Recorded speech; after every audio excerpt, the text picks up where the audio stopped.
Hello, hello, hello! Isa na naman pong magandang araw sa inyong lahat, mga kamamshis, popshis, at mga anakshes out there na nanonood all over the world. Wow! Sinakop ko na talaga ang buong mundo. Eto na nga, nako, para sa aking susunod na makakausap, ang ilan pa rin sa ating mga kapamilyang OFW o kinikilala nating mga makabagong bayani ng ating bansa dito sa Pilipinas ay kakamustahin naman po natin at kikilalanin pa natin sila ng husto. Yan. This time, let's welcome from United Arab Emirates. Here's Mr. Herman Centeno. Hello! Hello, Yan. Antares. Hello po. Hi, Wawawin ako. Herman. Kailangan mo lang energy. Hi. Hello, Okay, bago hi. ang Kamusta? lahat. Okay, magkamustahan na tayo agad-agad. Kamusta ka naman dyan sa UAE? Okay naman. Maayos naman kahit papaano. Kahit pandemic, tuloy-tuloy pa rin yung trabaho. Oh, speaking of pandemic, kamusta po ang status ninyo diyan ng ating COVID, ng inyong COVID? Kamusta yung Yung status? COVID cases, yung status, tumataas siya kasi nga dahil sa panahon. Dahil ngayon kasi winter ngayon dito sa UAE. So, mostly ang mga tao nasa labas din. Pero, continuous pa rin yung vaccination dito ng mga residents. Tapos, yung government hindi naman kami pinapabayaan. So, everyday nag-update sila kung ano yung status ng COVID cases dito. Pero, okay naman. That's good. Eh, yung inyong ang inyong mga trabaho. Ang inyong mga trabaho diyan. Kasi dito sa Philippines, marami ang nawalan ng trabaho, ang inalis sa trabaho. Diyan, kamusta naman? Ayun, medyo malungkot lang din kasi yung mga establishment dito is nagsasara. Actually, marami tayong mga kababayan ngayon na wala ding trabaho. Kung napanood niyo sa mga balita, di ba marami na ding umuuwing mga kababayan Mhm. natin. Kasi nga, marami nagsasara talaga mga kumpanya dito. Yung iba naman, ayaw umuwi. Kasi nga, kumbaga, alam mo naman tayo mga Pilipino, di ba? Hanggat kaya nating magtiis, di ba, magtitiis pa rin tayo. So, yung iba kasi pag nawala ka ng trabaho dito, pwede ka ulit maghanap hanggat kayang maghanap at hanggat kayang may tumulong sa'yo, wala naman din problema. Pero siguro talagang kailangan mo magtiyaga lang din naman. Yun. Grabe, grabe din talaga yung mga sacrifices 'no ng mga OFW. Hindi Ay, lang oo. hindi lang ng ano 'no, kasi mostly ang mataas na bilang sa atin kasi dito ng mga OFW is mga domestic helper 'no. So hindi lang sila din ang mga naapektuhan ng trabaho ng pandemic na ito, maging ang mga kagaya ninyo. Ikaw Herman, saan ka nagwo-work Tam- and ano yung position sa company? Kahit 'wag na i-name ng ayun, company, ano yung nag-work ako dito sa Real Estate Company. Dito lang nakabase ako dito sa Sharjah, UAE. Kasi merong Dubai, Sharjah, may Abu Dhabi. So ako ngayon nandito ah, sa Sharjah ko. So more than 8 years na ako sa kumpanya. Okay naman siya. wow. Tapos ako lang yung Pilipino. Tapos iba-ibang lahi na. Wow, nakaka-proud naman Ako na yung, ako yon. na yung, ako na yung babaihan dyan.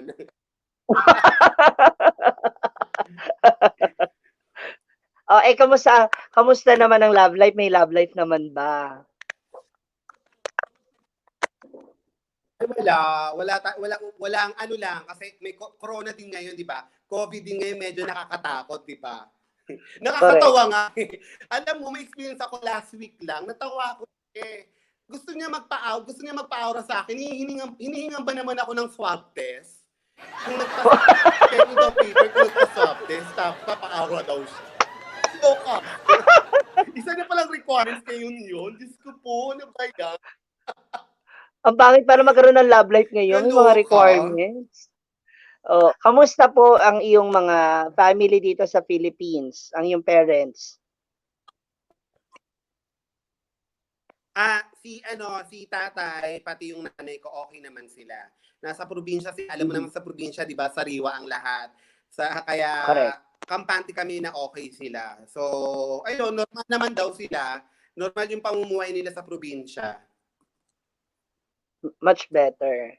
Ay, ikaw lang ba nandiyan sa abroad? Ikaw lang yung ba yung nandiyan? Or may iba ka pang kasama?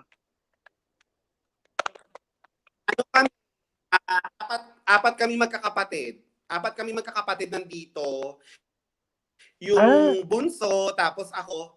Ay, actually, sunod-sunod kami. Bunso, pangalawa, pangatlo, pang-apat. Yun, syempre, sunod-sunod. Sunod-sunod kami, nandito kami lahat. Tapos yung dalawa may pamilya na, may mga anak na rin. sila yung nagdala sa'yo diyan or sino nauna sa inyong napunta diyan? Yung sister ko more than years na dito. So, dito na lakihan Okay. yung mga pamangking ko talaga. So, yung una kasi parang undecided pa ako na pumunta talaga dito. Kasi syempre hindi naman basta ano yan na pag nag-abroad ka sabi ka may pamilya ka 'di ba dito. Mm. Medyo mahirap Correct. nung una nung pinunta ko nga dito kasi nga pag nandun yung culture shock, na-shock talaga ka sa paligid. Sa paligid dito sa abroad pala, iba pala yung buhay abroad talaga. Talagang parang mababago, ma-a-adjust lahat yung ano mo, yung nakasanayan mong gawin, 'no? Hindi gaya dito sa Pilipinas, Yes. 'di ba? Oh, oh, totoo Okay, yan, so totoo yan. ngayon, right after this pandemic, kanya ano na, since sabi kasi ng iba, ito na yung new normal natin, no? Do you have any plans na bumalik dito sa Philippines?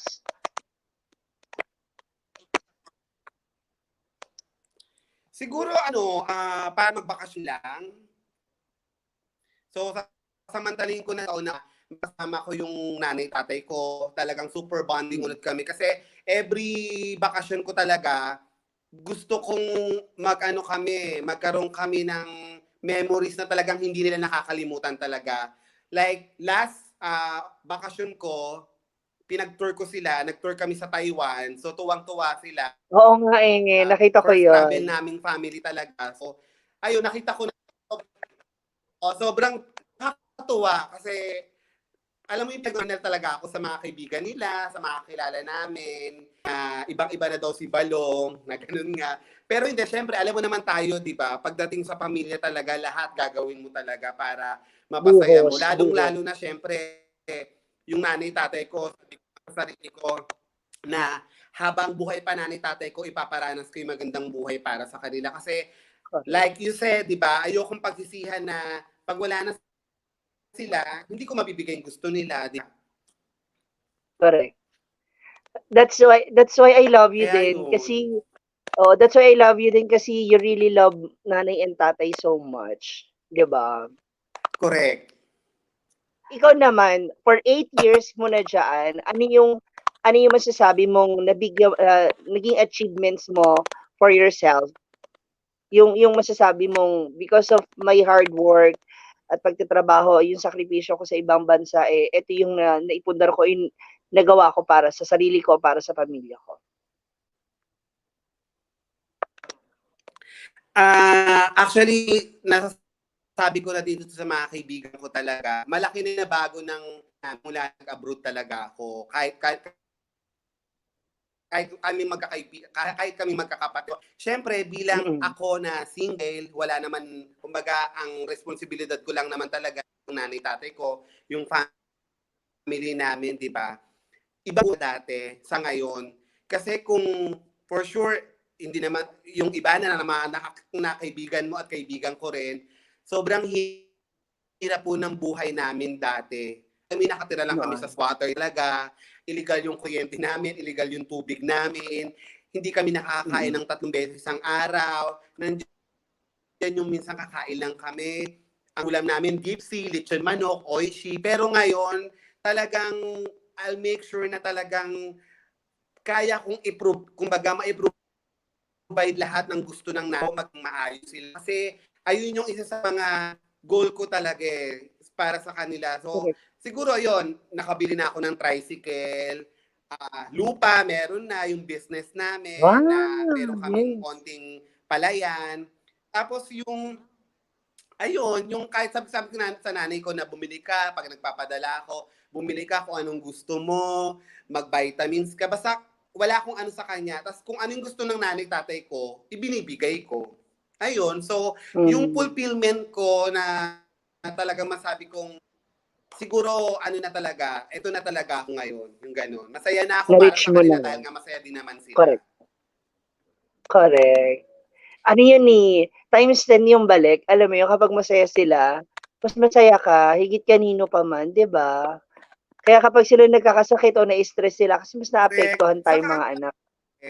Sabi nga nila, di ba, pag mas lalo mong minamahal yung mga magulang or pag lalo mong minamahal natin yung nanay, tatay natin, mas lalo tayong i-bless, di ba? Mas lalo tayong pagpapalain ni God pag ganun yung ginagawa natin. So, siguro talagang, ako kasi talagang sinabi ko sa sarili ko na ayoko nang maging mahirap. Alam mo yun, ayoko nang maranasan yung hirap dati. So, gusto ko naman ngayon maranasan yung sarap ng buhay. Kaya yun, nagpupursige talaga ako para sa sarili ko at para sa pamilya ko. Thank you so much, candidate number 2. Para ka naman pang Miss Universe na agad yung sagutan. Parang nasa final judgment na kaagad. Ito na lang, Herman. Di ba? Parang Addition Hills, di ba? Hindi kasi di ba, noon, no mga, gaya nga ng sabi mo, no mga kabataan days natin, mga younger days natin, di ba? Parang napaka-easy lang para sa atin na huwag masyadong problemahin yung mga obligasyon at responsibilidad. Di ba? What can you say dun sa mga kabataan na nag-iisip o nagpaplano na mangibang bansa para sa kanilang mga momshies at popshies? Ikaw bilang anakshi, ano yung pwede mong maipayo sa kanila? Okay. Yes. Actually, yung abroad, hindi madaling hindi madaling decision talaga. Kasi talagang sabi nga nila, pag nag-abroad ka, totoo yon, dapat buo 101% buo ang loob mo talaga. Kasi totoo din yung sinasabing homesick dito sa abroad. Na-experience ko din yon, mga momshies and popshies, talagang iba kahit sabi mo nandito yung pamilya ko, iba yung pakiramdam kasi iba ang Pilipinas sa ibang bansa. Alam mo yon? Kaya sa mga gustong mag-abroad or mag-ibang bansa, isipan yung mabuti na kung aalis talaga kayo kasi marami kayong sasakripisyo. Lalong-lalo na yung nararamdaman nyo. Kasi ako naramdaman ko din yun Pero kapag nandito ka naman na sa abroad, pagbuhin mo lahat ng ginagawa mo. At syempre, huwag kang makakalimot na tumawag lagi sa Diyos para mas lalo kang pagpalain. At syempre, alam mo yun, huwag kang makakalimot din sa mga taong tumulong sa'yo. Lalong-lalo na syempre yung family mo talaga. So, dapat ganun lang. Ako talagang like ko sinasabi sa mga kaibigan ko, kung gusto nyo mag-abroad, pag-isipan yung mabuti. Kasi may mga, may mga pinsan din ako, mga kaibigan na pagdating dito, gusto nang umuwi ng Pilipinas. So, nakakalungkot kasi hindi pala sila ready na magpunta ng ibang bansa. Kaya yun. At saka yung opportunity. Mahirap na masaya ang abroad. Correct. Ayan, ako bongga naman pala. Ako, aabangan ko ang pagbabalik mo dito sa Pilipinas, ha? Naku, magkita tayo. Sana mawala na itong COVID na to. Pero bago pa man ang lahat, sa lahat ng ating mga, sa lahat ng ating mga viewers out there, ayan, kikita nyo naman siguro, no? Ayan, ang ating Kabalong Vlogs. Ayan, i-follow nyo na po siya sa kanyang YouTube account. Just type sa Balong Vlogs. Ayan, para sa kanyang mga videos. Then sa mga kababayan natin sa UAE at mga nasa Middle East, mag-iingat po tayo palagi. Huwag tayo makakalimot magdasal. Yan ang pinakamabisang gamot at pananggalang natin sa anumang uri ng kapahamakan at mga karamdaman. Yan, maraming salamat muli, Balong. Magkita tayo very soon. Hey, Gigi, ingat ka. Maraming salamat. Thank you so much, guys.